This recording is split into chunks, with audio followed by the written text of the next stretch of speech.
What's up, Raider Nation? You guys ever watch a movie, specifically a football movie, and say, man, that dude would make one hell of a Raider? Well, guess what? I'm going to go through a list of 5 players that you've seen in movies that would make one hell of a Raider. First and foremost, let's get into Luther Shark Lavay from Any Given Sunday. The linebacker played by the Lawrence Taylor was basically a movie adaptation of Lawrence Taylor. So obviously it's a fictionalized player that was masterminded into a larger-than-life scenario. Now, Lawrence Taylor already was a larger-than-life player. You put him in a movie scenario and it makes it an even better thing. Shark Lavay, who was a mainstay of the Miami Sharks, was a hot-tempered, hard-hitting, aged veteran. He revolutionized the linebacker position just like Lawrence Taylor did. And while he was more concerned with securing his bonus than he was with protecting his body, he is the kind of guy that you would see on the Raider teams of old. Most recently, he's a guy that you would think of like a Vontaze Burfict. The one thing that I like about Shark Lavay is he's going to hold not only his teammates accountable, his coaching staff accountable, but he's going to hold his quarterback accountable. And if his quarterback says something about the defense that he didn't like, well, guess what? He's going to cut your truck in half.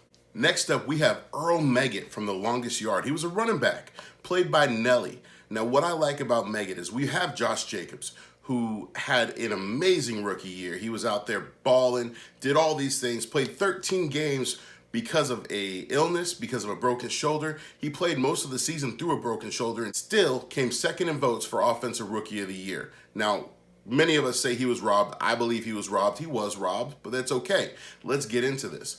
What I think that Earl Meggitt will bring to this team is he's a quick, fast, smart, decision-making running back that's going to be able to go out there and make some plays. With the Raiders already having Josh Jacobs on the roster, adding a guy like Meggitt is just the icing on the cake, right? Having that dual-threat backfield just gives Derek Carr so many more options to work with. You got 2 guys out of the backfield that can run, that can catch, that can even pass the ball if they need to. Meggitt loves the game, which is a dream for John Gruden because John Gruden is a guy that loves, lives, and breathes football. So you add a guy like Meggitt to the mix, that's a huge addition. And of course, adding Meggitt to the mix is a perfect way to add more weapons when you already have Jacobs. You've got Lynn Bowden Jr. and you have Jalen Richard. It's just another arsenal in that weaponry that we have. Now, this next person is a little funny, but if you think about it, it fits. Now, we've had our share of hard partying players. The last time the Raiders had a kicker who could kick the ball as hard as he could party, we had future Hall of Famer Sebastian Janikowski, who is still our all-time scoring leader. Looking for somebody that can fit that mold, you look no further than Nigel Gruff from The Replacements. Now, Nigel is a guy that not only fits the mold, but he breaks that mold. He's hard partying, he's a kicker. He's gonna be out there and smoking a cigarette while he's nailing a 50-yarder. The fear of bringing Nigel to the Raiders isn't so much the drinking or the smoking, it's his compulsive gambling addiction, which has led him into trouble with the mob before. In the city best known for bright lights, loose slots, and 24-hour gaming, the Raiders may need to do a jailbreak just to get Nigel on the field.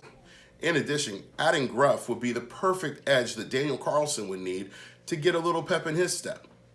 Imagine a kicking competition between guys like Daniel Carlson and Nigel Gruff. It could be pretty interesting in camp. When looking at players that would be great for a Las Vegas team, you always want the glitz, the glamour, the flash, right? And so one of those guys that you want to think of is a guy like Willie Beamen. Now, when Cap Rooney and Tyler Cherubini went down in the same game, third-string journeyman Willie Beamen had to step in. He threw up, left it all on the field, and the rest was history. He ended up being the franchise quarterback for Tony D'Amato's expansion team. Let's look at what would happen if Steamin' Willie Beamen was a Las Vegas Raider. Beamen is a multi-threat quarterback who can create a play on the fly.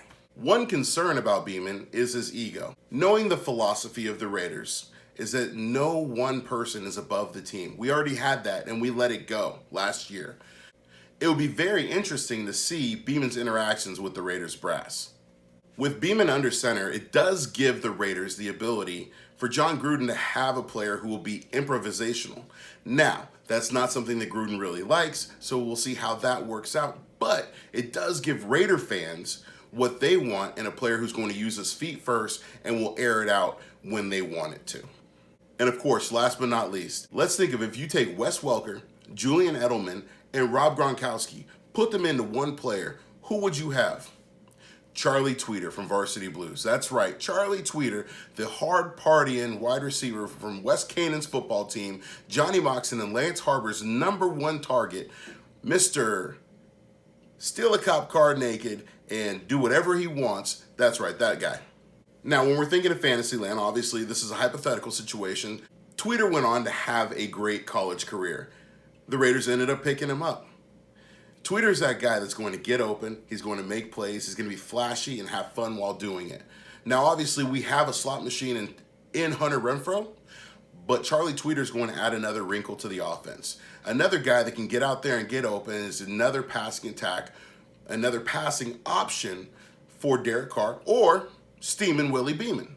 Also, with Tweeter, you got a guy who's not afraid to go across the middle.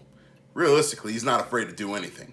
But once again, this is a guy that you're in Vegas. Will he make it? Raider Nation, thank you for checking me out. Thanks for coming by. Make sure you hit that subscribe button. Make sure you hit that like button. If you really like this, make sure you're hitting that bell for the notifications so you know when these videos are dropping.